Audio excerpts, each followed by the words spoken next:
मकर संक्रांति के पावन त्योहार पर चंडीगढ़ में मुख्यमंत्री आवास पर श्री राम भजन संध्या का आयोजन किया गया। इसमें भजन गायक कन्हैया मित्तल ने प्रभु श्री राम का गुणगान किया। वहीं मुख्यमंत्री मनोहर लाल ने भी भजन गाया। इस दौरान मुख्यमंत्री ने सभी को 22 जनवरी को दीपावली की तरह मनाने का आग्रह भी किया।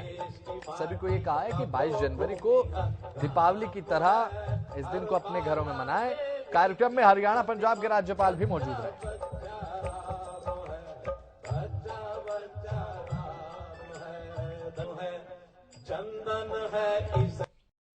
इस प्रकार का आयोजन, सबसे पहले तो मैं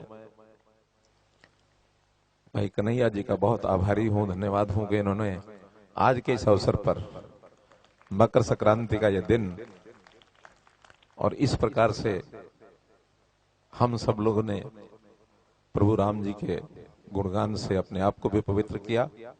मैं इनका बहुत आभारी हूं।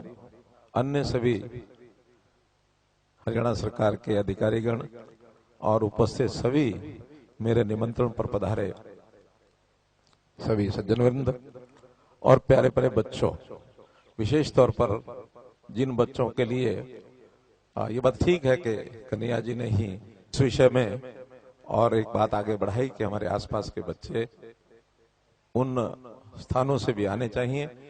भगवान राम जी का वास कोई किसी एक स्थान पर, एक घर में, एक व्यक्ति के अंदर नहीं, बल्कि समस्त जनों में होता है। समस्त आयु वर्ग के लोग, समस्त समाज के अलग अलग वर्ग, इन सब में होता है। तो हमने आज के इस दिन मकर संक्रांति 14 जनवरी, हिंदू संस्कृति के हिसाब से आज का दिन बड़ा विशेष महत्व है। सूर्य की किरणें अभी तक दक्षिणायन की ओर बढ़ रही थी और आज मकर राशि में सूर्य की किरणें प्रवेश करते हुए उत्तरायण में आ गई है। हमारे जीवन का अगर मानो ऐसा कोई अवगुण भी रहता है, अंधकार पक्ष होता है, उसको प्रकाश की ओर आने के लिए इस दिन का एक संकल्प हमारे सबके ये काम आता है। और मैं आभारी हूं हमारे देश के प्रधानमंत्री श्री नरेंद्र मोदी जी का, जिन्होंने आह्वान किया सारे देश को कि हमारे लिए बहुत पवित्र दिन है आने वाला 22 जनवरी। 22 जनवरी रामलला जी को विराजमान किया जा रहा है। उस जैसा बताया कन्हैया जी ने कि झोपड़ी से निकल करके और अब एक महल में उनको विराजमान किया जाएगा। उस अवसर की भी हम प्रतीक्षा कर रहे हैं।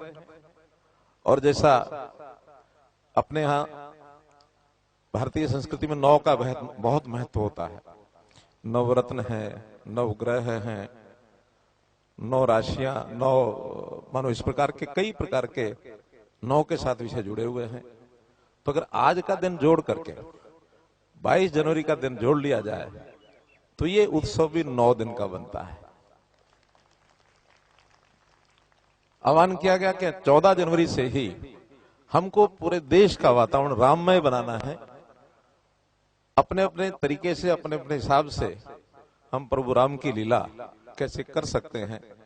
और नहीं तो राम जी के जो मंदिर हैं वहां जाकर के दर्शन करना, उन मंदिरों की सफाई, स्वच्छता, उनकी सुंदरता, उन मंदिरों को कैसे भव्य बनाया जा सकता है। और 22 जनवरी के दिन पूरा देश राममय हो जाए। अलग अलग प्रयोग किए जा रहे हैं। कई सरकारों ने छुट्टियां भी घोषित कर दी हैं। हमारे पास ये विषय आया, हमने कहा छुट्टी के बजाय क्यों नहीं जिन स्थानों पर लोग इकट्ठे होते हैं किसी भी रूप में, विद्यालय है, महाविद्यालय है, यूनिवर्सिटी है या हमारे ऑफिस हैं, दिन में कोई ना कोई वहां प्रभु रामचंद्र जी की लीला के नाते से कुछ कार्यक्रम किए जा सकते हैं। और प्रातःकाल 11 बजे से 1 बजे तक वो 2 घंटे का समय है जब अयोध्या में ये सारा कार्यक्रम चल रहा होगा प्राण प्रतिष्ठा का, उसको लाइव भी दिखाया जा सकता है। अपनी व्यवस्था सब करेंगे। हमारे चाहे कॉलेजेस हैं, चाहे स्कूल्स हैं, चाहे यूनिवर्सिटीज हैं, चाहे अन्य कार्यालय हैं, बजाय छुट्टी के उस 2 दिन का 2 घंटे का लाइव प्रसारण हमको देखना चाहिए। और सायंकाल उस दिन दीपोत्सव अपने अपने घरों में सबको करना चाहिए। यानी एक प्रकार का ये भी, जैसे प्रभु रामचंद्र जी लौटे थे अयोध्या, दीपावली मनाई गई थी, तो ये भी एक दीपावली का एक दूसरा स्वरूप उस दिन हमको देखना चाहिए, बनाना चाहिए।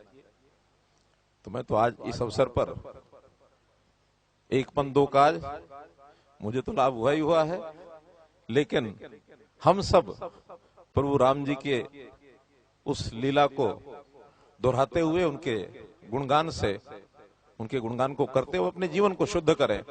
और इस अवसर की आज जो शुरुआत हुई है मकर संक्रांति के अवसर पर, इस अवसर पर मैं आपको बहुत बहुत शुभकामनाएं और बहुत बहुत धन्यवाद करता हूं। धन्यवाद।